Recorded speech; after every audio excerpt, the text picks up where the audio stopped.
Hi, folks. This is Don Meisner with the North Country Fishing Report.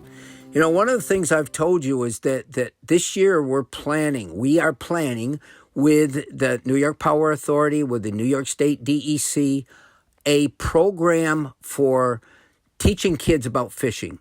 We're going to be doing that in June. And I'll tell you a lot more about that because I'm going to play, hopefully, a major role in that. But what I wanted to talk about today is, let's say we've just gone through Christmas and we were thinking, gee, we want to get our kids involved in fishing this year. So what do we get them? How do we start this whole process? And one of the first things that I think we got to realize is what would be the best rod and reel for a kid that's never fished before to be able to start with? How do you get them the right thing? If you buy them something too cheap, then it's probably not going to work and it's going to frustrate them and they're not going to enjoy it.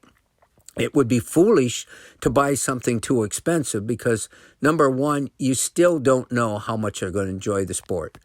But I think more important than all of that is the first thing you need to teach them is, no matter what rod and reel you get them, is that they've got to protect it. They've got to take care of it. They can't throw it down on the ground and let the dirt and everything else get into it. They have to treat it like something very special, like it's part of them. And if I had to say what would be the best, probably for a really young child. Now, I was 5 years old when I started fishing, and I've told the story many times, and I won't go through that, but you certainly don't want to get them something that's very complicated. So a push-button reel, I think, is the best way to start them. Something that they push a button and they cast it out there and then they start to reel. That's all they have to do. And even a little kid can learn how to do that.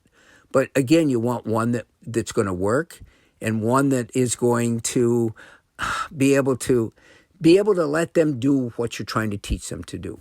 Now, here's the other thing that I really, through all my years working with kids and doing the summer fishing program that we did with Cornell Extension for years, I learned as I was doing this. And one of the things that I learned is, for little kids, for kids that are just getting into the sport, the worst thing you can do is try to make it so they're going after big fish.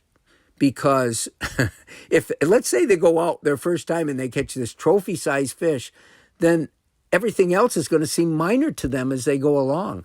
I think the most important thing is that they just have activity. Kids get bored so easily.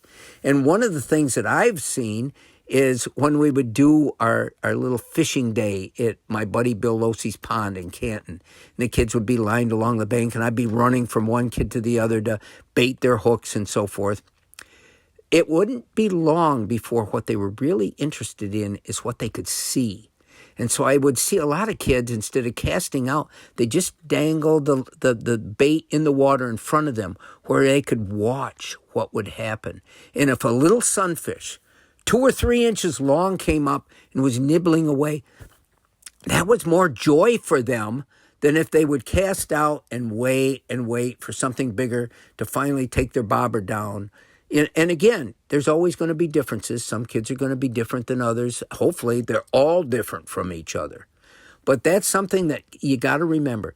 Kids get bored very quickly, so it's more important to keep them active. The other thing that I've noticed that kids really enjoy, we're talking about young kids that are given the chance for the first time to go fishing, is that feeling of being able to kind of do things themselves, and as they're fishing, discovering other things around them.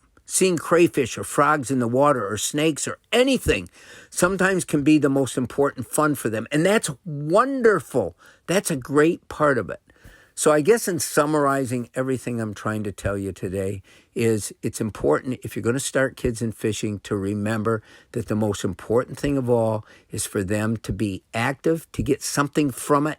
And that something can be the most little thing in the world, whether it's a little fish or just being able to watch other things around them that they had never saw before if they hadn't had a chance to go fishing. Until next time, folks, this is Don Meisner with the North Country Fishing Report.